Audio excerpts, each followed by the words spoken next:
नमः शिवाय। हर हर महादेव। आइए आज के वीडियो में हम सोमवार की व्रत कथा का श्रवण करेंगे। सोमवार का दिन भगवान शिव शंकर को समर्पित होता है। सोमवार के दिन भगवान शिव शंकर और माता पार्वती की विधि विधान से पूजा अर्चना करने से हमारी सभी मनोकामनाएं पूर्ण होती हैं और जीवन में सुख समृद्धि का आगमन होता है। सोमवार का व्रत करने से अति उत्तम फल मिलता है। इससे समस्त मनोकामनाएं पूर्ण होती हैं। इस व्रत से सभी रोग शोक दूर होते हैं और सुख संपत्ति प्राप्त होती है। कुमारी लड़कियों को मन भावन पति मिलता है। यदि कोई विशिष्ट इच्छा हो तो उसके लिए 16 सोमवार का व्रत करना चाहिए। भगवान शंकर परम दयालु हैं और वह अपने भक्तों की सभी मनोकामनाएं अवश्य ही पूर्ण करते हैं। आइए अब हम सच्चे दिल से भगवान शंकर का ध्यान करते हुए सोमवार की व्रत कथा का श्रवण करते हैं। सोमवार व्रत की पौराणिक कथा। ज्वालापुर नामक नगर में एक बहुत धनी साहूकार रहता था। उसके घर में धन की कोई कमी नहीं थी। उसे केवल एक दुख था कि उसके कोई पुत्र नहीं था। वह दिन रात यही चिंता करता रहता था। वह पुत्र पाने की कामना से प्रत्येक सोमवार को शिव जी का व्रत और पूजन करता था तथा संध्या काल में शिव मंदिर में जाकर भगवान शिव जी के सामने एक दीपक प्रज्वलित करता था। उसके इस भक्ति भाव को देखकर एक दिन माता पार्वती जी ने भगवान शिव से कहा, प्रभु, यह साहूकार आपका अनन्य भक्त है और सदैव आपका व्रत और पूजन श्रद्धा पूर्वक करता है। आपको इसकी मनोकामना पूर्ण करनी चाहिए। माता पार्वती की बात सुनकर शिव जी ने कहा, हे पार्वती, यह संसार कर्म क्षेत्र है। जिस प्रकार किसान खेत में जैसा बीज बोता है वैसा ही फल काटता है, उसी प्रकार इस संसार में हर व्यक्ति अपने कर्मों के अनुसार ही फल भोगता है। तब माता पार्वती ने अत्यंत आग्रह के साथ कहा, प्रभु, यह साहूकार आपका अनन्य भक्त है और यदि इसे कोई दुख है तो वह दुख आपको अवश्य ही दूर करना चाहिए, क्योंकि आप सदैव अपने भक्तों पर दयालु रहकर उनके दुखों को दूर करते हैं। यदि आप ऐसा नहीं करेंगे तो मनुष्य आपकी सेवा और व्रत क्यों करेंगे।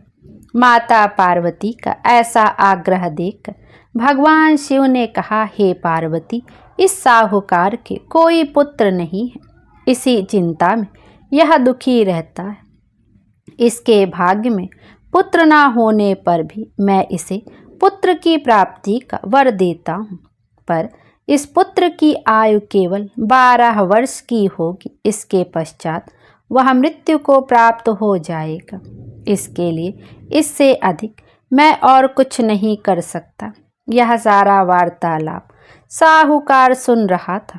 इससे उसे ना तो कोई प्रसन्नता हुई और ना ही दुख हुआ। वह पहले की तरह ही भगवान शिव जी का व्रत और पूजन करता रहा। कुछ समय बीतने पर साहूकार की स्त्री गर्भवती हुई और 10वें महीने में उसे एक अति सुंदर पुत्र प्राप्त हुआ। साहूकार के घर में बहुत खुशी मनाई गई। साहूकार ने निर्धनों तथा ब्राह्मणों को अन्न, वस्त्र और धन आदि देकर संतुष्ट किया, परंतु उसने किसी को पुत्र की आयु का भेद नहीं बताया। जब वह बालक 11 वर्ष का हो गया तो उस बालक की माता ने साहूकार से बालक के विवाह आदि के लिए आग्रह किया, लेकिन साहूकार ने कहा कि अभी मैं इसका विवाह नहीं करूँगा, इसे पढ़ने के लिए काशी जी भेजूँगा। फिर साहूकार ने अपने साले अर्थात बालक के मामा को बुलाकर और उसे बहुत सा धन देकर कहा, तुम इस बालक को पढ़ने के लिए काशी जी ले जाओ और रास्ते में जिस स्थान पर भी रुको वहाँ यज्ञ तथा ब्राह्मणों को भोजन कराने के बाद आगे जाना। वे दोनों मामा भांजे यज्ञ कराते और ब्राह्मणों को भोजन कराते हुए जा रहे थे। रास्ते में प्रतापनगर नामक शहर पड़ा। उस शहर के राजा की पुत्री का विवाह था, इसीलिए शहर को अच्छी तरह सजाया गया था।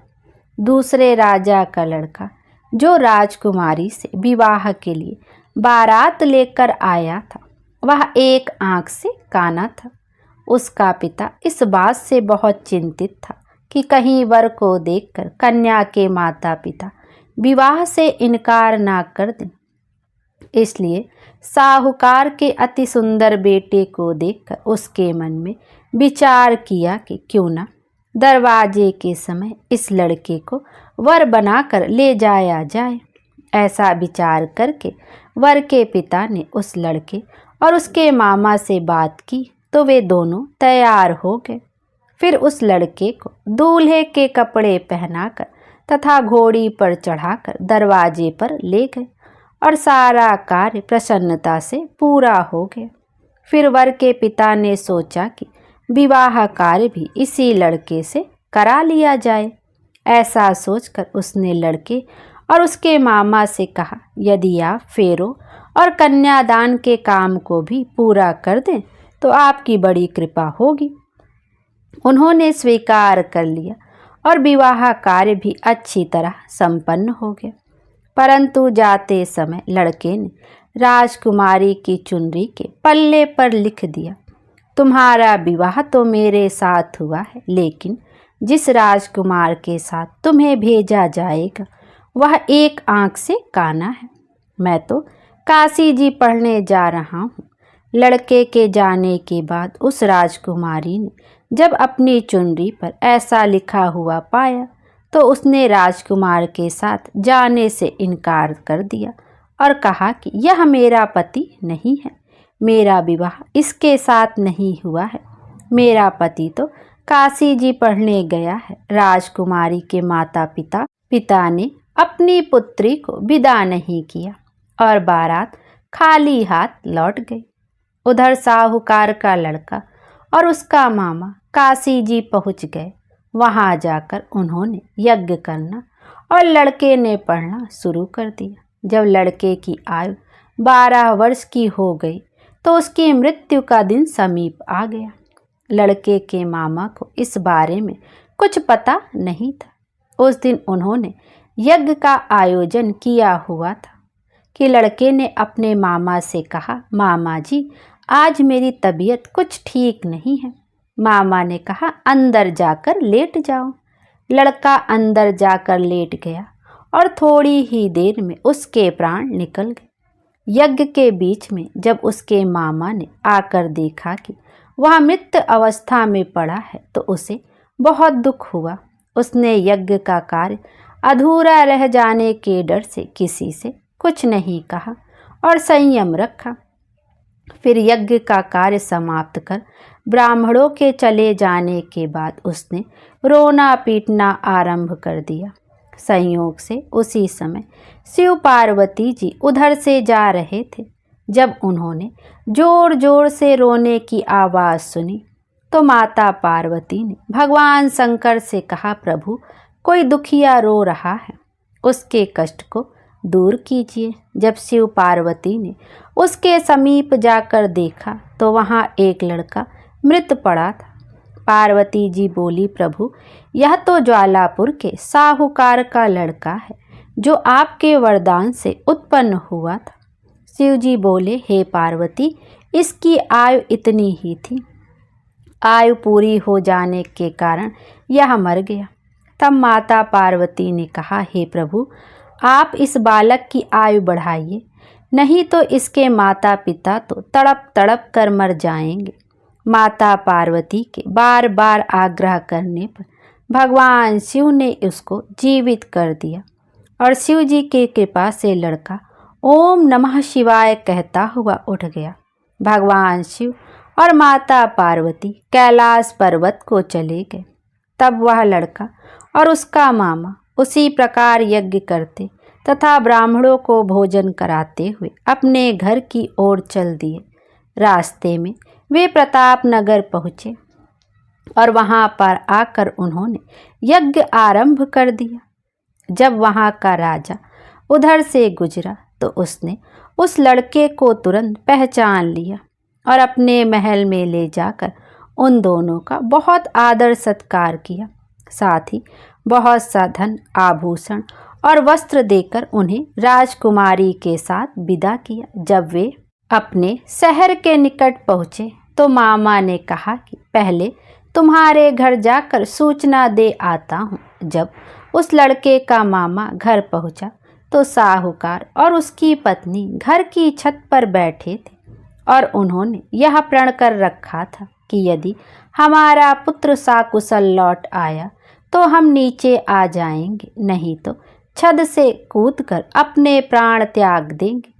इतने में उस लड़के के मामा ने आकर बताया कि आपका पुत्र सकुशल वापस आ गया है, तो उनको विश्वास नहीं हुआ। तब मामा ने शपथ पूर्वक कहा कि आपका पुत्र अपनी स्त्री के साथ आया है तो सेठ अपनी पत्नी और सगे संबंधियों के साथ नगर द्वार तक गया और आनंद के साथ उनका स्वागत कर उसे अपने घर ले आया।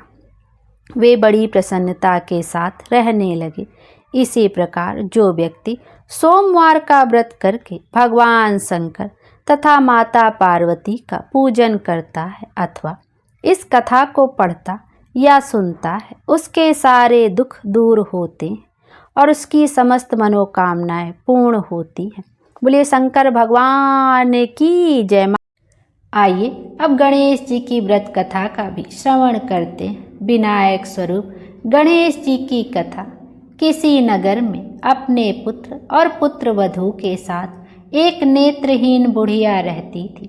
वह श्रद्धापूर्वक विधि विधान से नित्य ही गणेश जी की पूजा आराधना किया करती थी। एक दिन प्रसन्न हो गणेश जी प्रकट हुए और बोले, बुढ़िया माँ, तू जो चाहे सो मांग ले।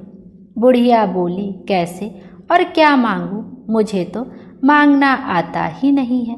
तब गणेश जी बोले, अपने बेटे बहू से पूछ कर मांग लेना, मैं कल फिर आऊँगा। बुढ़िया ने बेटे से पूछा तो बेटा बोला कि धन मांग लो। बहू बोली कि पोता मांग लो। तब बुढ़िया ने सोचा कि ये दोनों तो अपने अपने मतलब की बात कह रहे हैं। अतः बुढ़िया ने पड़ोसिनों से पूछा। पड़ोसिनों ने कहा, बुढ़िया तू थोड़े ही दिन जिएगी, क्यों तू धन मांगे और क्यों पोता मांगे? तू तो आंखें मांग ले, जिससे तेरा बाकी जीवन आराम से कट जाए। लेकिन बुढ़िया ने पड़ोसिनों की बात नहीं मानी। उसने सोचा कि जिसमें बहू बेटा राजी हो वह मांग लूँ और अपने मतलब की चीज भी मांग लूँ। अगले दिन गणेश जी आए और बोले, बुढ़िया माँ जो चाहे सो मांग ले। बुढ़िया बोली, यदि आप प्रसन्न हैं तो मुझे 9 करोड़ की माया दे, निरोगी काया दे, आँखों की रोशनी दे, पोता दे, सब परिवार को सुख दे और अंत में मोक्ष दे। गणेश जी बोले, बुढ़िया माँ तूने तो हमें ठग लिया, किंतु तेरा वर तुझे मिलेगा, तथा अस्तु। इतना कहकर गणेश जी अंतर ध्यान हो गए। बुढ़िया को वर के अनुसार सब कुछ मिल गया। हे सिद्धि विनायक गणेश जी, जैसा आपने उस बुढ़िया को सब कुछ दिया वैसा ही हमें भी देने की कृपा करना। बोलो गणपति महाराज की जय, गणपति देव की जय। आइए अब गणेश जी की एक अन्य कथा का भी श्रवण करते हैं। एक बार गणेश जी एक छोटे बालक के रूप में चिमटी में चावल और चमचे में दूध लेकर निकले। वह हर किसी से कह रहे थे कि कोई मेरी खीर बना दो, कोई मेरी खीर बना दो। एक बुढ़िया माई बैठी हुई थी। उसने कहा, ला मैं बना दूँ तेरी खीर। वह छोटा सा बर्तन चढ़ाने लगी। तब गणेश जी ने कहा, दादी माँ छोटी सी भगोनी मत चढ़ाओ, तुम्हारे घर में जो सबसे बड़ा बर्तन हो वही चढ़ा दो। बुढ़िया ने वही चढ़ा दिया। वह देखती रह गई कि जो थोड़े से चावल उस बड़े बर्तन में डाली थी वह तो पूरा भर गया है। गणेश जी ने कहा, दादी माँ मैं नहा कर आता हूँ। खीर तैयार हो गई तो बुढ़िया के पोते पोती खीर खाने के लिए रोने लगे। तब बुढ़िया ने कहा, गणेश जी तेरे भोग लगे कहकर चूल्हे में से थोड़ी सी खीर निकाली और कटोरी भरकर बच्चों को दे दी।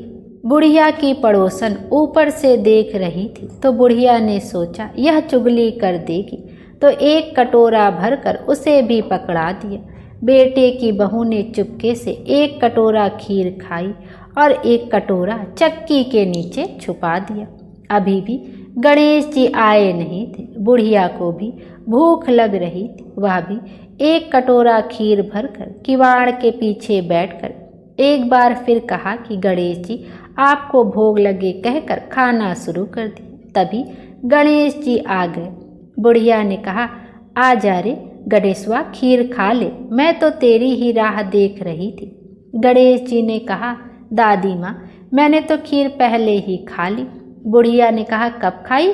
गणेश जी ने कहा, जब तेरे पोते पोते ने खाई तब खाई थी, जब तेरी पड़ोसन ने खाई तब खाई थी, और जब तेरी बहू ने खाई तब खाई थी, और अब तू खाने खाई तो मेरा पेट पूरा ही भर गया।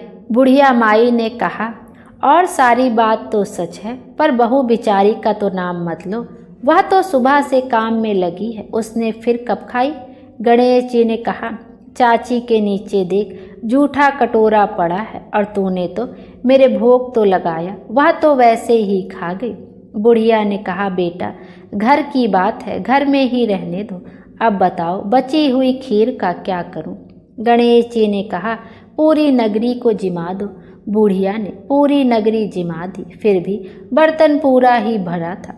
राजा को पता लगा तो बुढ़िया को बुलवाया और कहा, क्यों री बुढ़िया, ऐसा बर्तन तेरे घर पर शोभे, अच्छा लगे या हमारे घर पर शोभे? बुढ़िया ने कहा, राजा जी आप ले लो। राजा जी ने खीर का बर्तन महल में मंगा लिया। लाते ही खीर में कीड़े मकोड़े बिच्छू कंछले हो गए और दुर्गंध आने लगी। यह देखकर राजा जी ने बुढ़िया से कहा, बुढ़िया बर्तन वापस ले जा जो तुझे हमने दिया। बुढ़िया ने कहा, राजा जी आप देते हो, पहले ही कभी दे देते, यह बर्तन तो मुझे गणेश जी ने दिया है। बुढ़िया ने बर्तन वापस लिया। जैसे ही बर्तन को घर लेके आई, बर्तन फिर से सुगंधित हो गई। जो उसमें खीर थी उसमें भी सुगंध हो गई। घर आकर बुढ़िया ने गणेश जी से कहा, बची हुई खीर का क्या करें? गणेश जी ने कहा, झोपड़ी के कोने में गड्ढा खोद कर गाड़ दो, उसी जगह सुबह उठकर वापस खोदोगी तो धन के 2 चरे मिलेंगे। ऐसा कहकर गणेश जी अंतर ध्यान हो गए। जाते समय झोपड़ी को लात मारते हुए गए तो झोपड़ी के स्थान पर महल हो गया। सुबह बहू ने फावड़ा लेकर पूरे घर को खोद दिया तो कुछ भी नहीं मिला। बहू ने कहा, सासू जी थारो गणेश जी तो झूठो हैं। सास ने कहा, बहू मारो गणेश झूठो तो नहीं है, ला मैं देखूं। वह सुई लेकर खोजने लगी तो टन टन करते 2 धन के चरे निकले। बहू ने कहा, सासू जी गणेश जी तो साचो ही हैं। सास ने कहा, गणेश जी तो भावनाओं के भूखे हैं। या गणेश जी जैसा आपने बुढ़िया को दिया वैसा सबको देना। विनायक जी की कहानी कहने वाले, हुंकारा भरने वाले और सबको सुनने वाले सबको देना। बोलिए गणेश जी महाराज की जय। गणेश जी महाराज हम सब की मनोकामना पूर्ण करें और हमारे जीवन को खुशियों से भर दें। Thank you.